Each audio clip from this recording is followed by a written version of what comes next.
हर result की तरह एक बार फिर उत्कर्ष ने प्रूव करके दिखाया है कि वो है सिलेक्शन फैक्ट्री।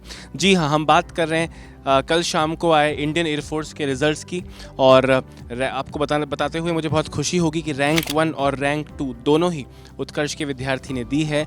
और आज हम उन्हीं के घर यानी रैंक 2 जो अनीशा भाटी हैं उनके घर हम सब आए हैं उनकी फैमिली को कॉन्ग्रेचुलेट करने, उन्हें कॉन्ग्रेचुलेट करने और उनसे उनका ये जो सक्सेस का सफ़र रहा है। देखिए, मंजिल भले सक्सेस हो पर सफ़र असली कहानी को बयां करता है। तो वो कहानी जानने की सक्सेस में उन्होंने ऐसा क्या किया जो उनका सिलेक्शन हुआ, बाकियों से क्या अलग किया था और किस तरह उत्कर्ष और उनके परिवार ने उन्हें सपोर्ट किया। आइए फटाफट से अंदर चलते हैं।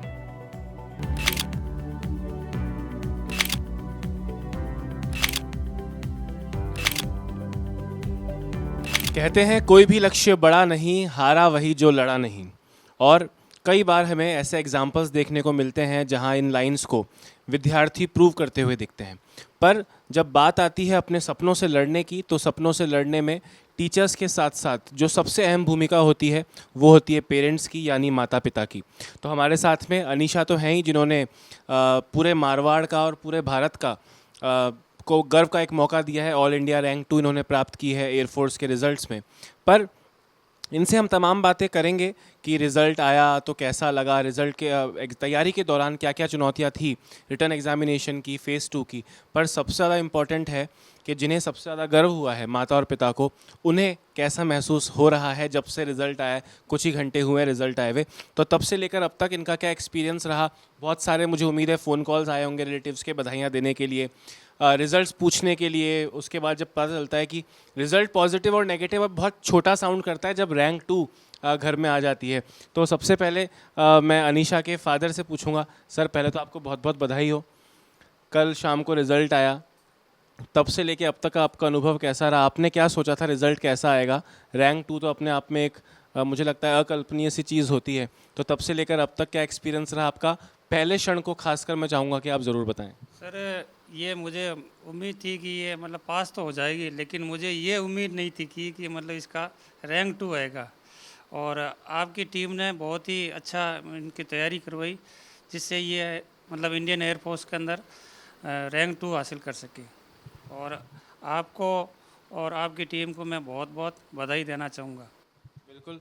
और हमारी टीम तो नो डाउट मेहनत करती है, पर घर पे भी एक माहौल की ज़रूरत होती है, सपोर्ट की ज़रूरत होती है। स्टूडेंट की जो ज़रूरतें हैं उन्हें समझना पड़ता है, और उसमें मुझे लगता है कि सबसे ज़्यादा कनेक्शन खासकर लड़कियों का जो होता है वो अपनी माता से होता है। तो मैं अनीशा की मदर से ही पूछूंगा। सबसे पहले तो आपको बहुत बहुत बधाई हो, और मुझे लगता है कि हम सबका कंट्रीब्यूशन है फ़ेज़ 2 के लिए, रिटर्न एग्जामिनेशन के लिए, पर माँ के योगदान की बराबरी और कोई चीज़ नहीं कर सकती। तो ये तैयारी कर रही थी। पहली बात तो क्योंकि अनीशा के फादर भी रिटायर्ड आर्मी मैन हैं, और उसके बाद इन्होंने बैंक का एग्ज़ाम क्लियर करके now he is working with public sector bank. तो डिफेंस में जाना है, ये जब से डिसीजन लिया होगा अनीशा ने तब, और जब रिज़ल्ट आया और उसके बीच में तैयारी के दौरान क्या क्या स्ट्रगल्स रहे, और अनीशा की पढ़ाई को आपने एक माँ की दृष्टि से किस तरह देखा वो बताएं। बहुत ही अच्छी तरह देखा, हर टाइम पढ़ती रहती थी और ध्यान देती पढ़ाई पे। और इसके पापा का भी साथ था, मेरा भी था, तभी तो ये यहाँ तक पहुँची आज। आप सबको धन्यवाद, थैंक यू। बिल्कुल। तो माँ का योगदान तो खैर अतुलनीय अतुलनीय है ही। अनीशा, एक बार फिर से बधाई। पहले बताओ कितनी बधाइयाँ मिल चुकी हैं कल शाम से अब तक? बहुत सारी बधाइयाँ मिल रही है, सुबह से मतलब कॉल्स आ ही रहे हैं, रुक ही नहीं रहे हैं। कल शाम को जब से रिज़ल्ट आया है और आज सुबह तक कॉल्स रुक ही नहीं रहे हैं। कॉल्स आ रहे हैं रिलेटिव्स के, फ्रेंड्स के, सब कॉन्ग्रेचुलेट कर रहे हैं। बिल्कुल। और आप इस कॉन्ग्रेचुलेशन के हकदार भी हैं।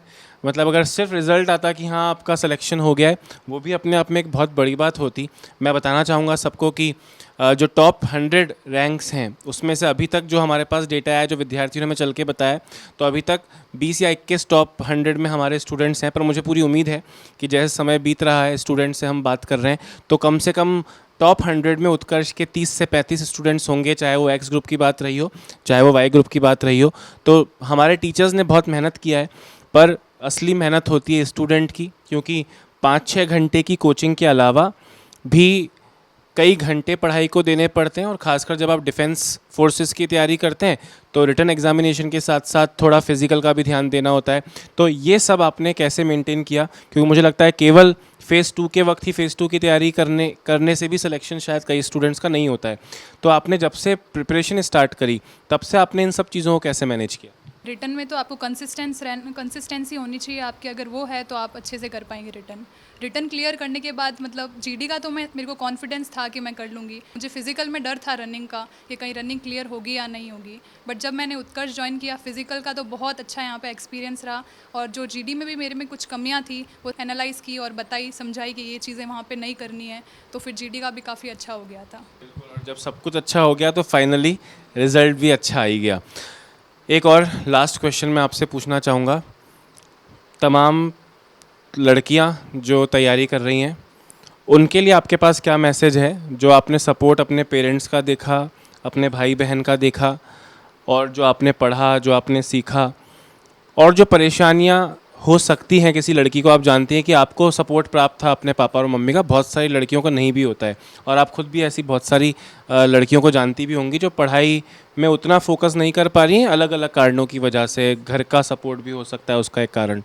तो उनके लिए आपके पास क्या मैसेज है कि वो आपसे इंस्पायर हों और वो भी आप ही की दिशा में जो भी एग्ज़ाम के लिए, नॉट सिर्फ डिफेंस फोर्सेस, उसके अलावा भी जो अपने अपने लक्ष्य हैं उनको वो पार करने के लिए क्या उनके अंदर जो आप में था वो कैसे आप उसे दूसरे स्टूडेंट्स तक पहुंचाना चाहते हैं? सबसे पहले तो फैमिली का सपोर्ट बहुत ज़रूरी है। मेरे केस में तो बहुत ज़्यादा सपोर्ट था। मेरे पेरेंट्स हो चाहे मेरे सिबलिंग्स हो, काफ़ी हेल्प की है। पेरेंट्स का तो सपोर्ट होता ही है, बट जो सिबलिंग्स होते हैं वो आपके फ्रेंड्स होते हैं, आपकी प्रॉब्लम्स को समझते हैं, हर जगह कहीं भी जाना हो तो साथ चलते हैं। जैसे उत्कर्ष में एडमिशन करवाना था तो मेरी दीदी साथ में चली थी, मेरे ग्राउंड तक मुझे दिखाने लेके गई थी, मतलब हर काम में वो मेरे साथ रहती है हमेशा। और ब्रदर का मेरे को टिप्स मिलती थी कि रनिंग ऐसे करनी है वैसे करनी है, मतलब वो देता था। तो दोनों का बहुत सपोर्ट था, मेरे सिबलिंग्स का और फैमिली का भी काफ़ी अच्छा सपोर्ट था। और जो बच्चे, मैं कहना चाहती हूँ, किसी ने भी अगर सपना देखा है कि आपको कोई गवर्नमेंट जॉब क्रैक करनी है या कोई भी एग्ज़ाम क्रैक करना है तो आपको कंसिस्टेंट होना पड़ेगा। और अगर आपकी फैमिली अगर सपोर्ट नहीं भी कर रही है तो भी आप कोशिश करें, पढ़ाई करें और अपने आप को प्रूफ करें कि हम लोग कैसी भी कंडीशन में रह के कर सकते हैं, अपने आप को प्रूफ कर सकते हैं। और बाधाएं तो मुझे लगता है किसी भी सफ़र में आएंगी। हम गाड़ी चलाते हैं तो भी सड़क टूटी हुई मिलेगी या स्पीड ब्रेकर ज़्यादा मिलेंगे, वो हमारे हाथ में नहीं है, पर हमें पता है हमारा डेस्टिनेशन क्या है, हमें वहाँ तक पहुँचना होता है। तो मैं कहना चाहूँगा कि बाधाएं हैं कौरव दल सी, इन सब पर तुम कूच करो, अर्जुन सा योद्धा बनकर गांडीव लेकर टूट पड़ो। जिस तरह अनीशा ने कर दिखाया वैसे ही आप सब अपने लक्ष्य में सेम परफॉर्मेंस को रिपीट कर पाएँ, ये मुझे पूरी उम्मीद है।